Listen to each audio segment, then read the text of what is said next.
I'm Andrew Brame. I'm 34 years old, and I probably should be. I'll look right at everything. I'm fucking this up already. I do this for a living. What's your name? George.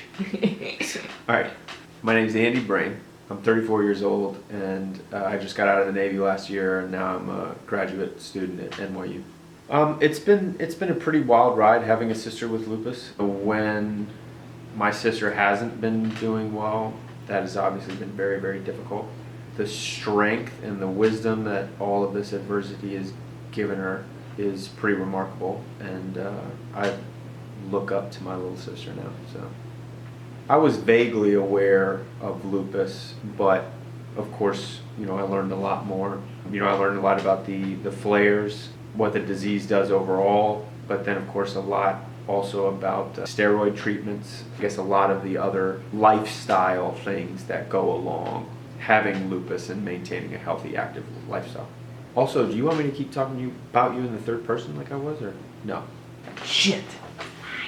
Let's go back and just, I don't think spending time with you has changed that much since the diagnosis. It's still just as fun, still just as useful to share ideas, ask for advice, to go over decisions or laugh about frustrations. Yeah, I guess the only difference is just having something else in life that we now talk about. For the most part, it hasn't changed a lot, I think. I tend to agree with us. Yeah.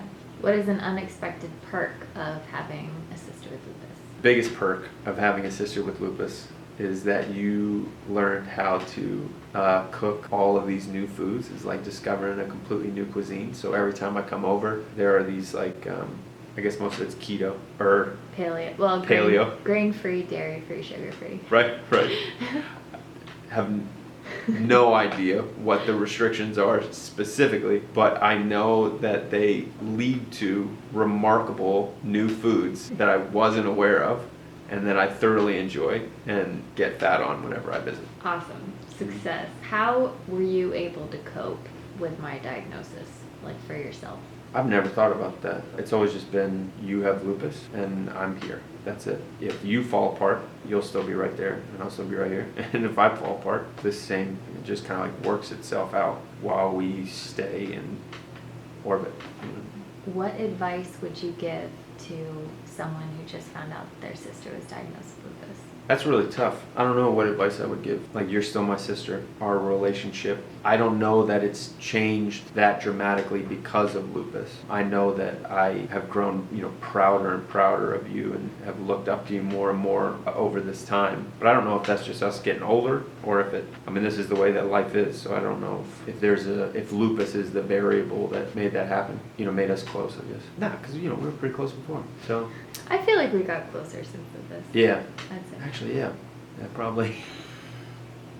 I guess the advice I would give is that it could be, just maybe, valuable somehow. And I know it sucks, but it's something that you don't choose. You do look at life a little differently, because there was a time there where we were real scared. Mm-hmm. Super, super scared. After an experience like that, you definitely, I don't know, it makes it clear the things that are important. That's very valuable, I think. Tell me a memory that you have of us growing up. Peering back into the dark recesses of my mind, all I see is your face with the bowl cut and the one dress in particular that I think Mom made. And in that memory is Papa, because he was such a huge fan. He's such a huge fan of you. And for some reason that, the context that your face is in is Papa's big old pine knot hands, I never bothered to take many notes in my life. What is a memory that you have just of growing up in our family? Emily stabbing me with a pitchfork. Greatest day of my life because she was going to get in trouble. Greatest day of my life. Playing King Kong with our dog in the sand piles, a construction site, running all around the sand piles as if I were King Kong, and being very dirty all the time. Super dirty. But that's all I remember. I remember the light being very blue. Do you remember the termites? Yeah.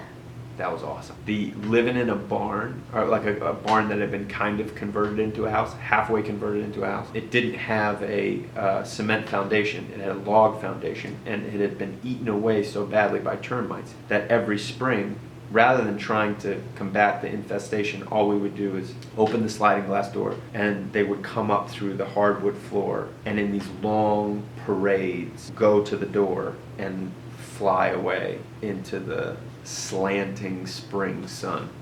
Terrific. That was one of my first memories. Really, I Mhm. loved that. Mm-hmm. Like looking back, that house was awful. But I actually, yeah. as a kid, that's so dope. Magical, yeah. Absolutely magic. The mice, less magical. I remember that too. But the termites were super magical. I remember Yeah. my mom screaming, and everybody knew there was a mouse, Yeah. and she would still scream. Yeah. And I remember being like 4 years old and being like, Mom. It's a mouse.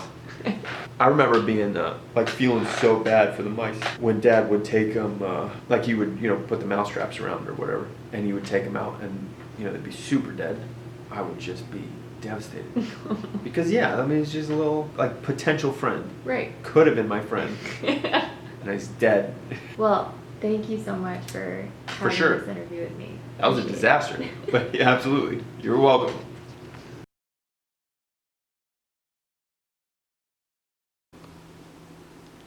All right. Hi, Mom. Also, I'm sorry. So let me give you that chair again. Just because if I look down, it'll look weird. Okay. Perfecto. Sorry. Can you ask the question again? Can I start over? Here's another one. Yeah, you want to redo the whole thing? No. This is a disaster. No, Also, it's fine. I had some gin before this too.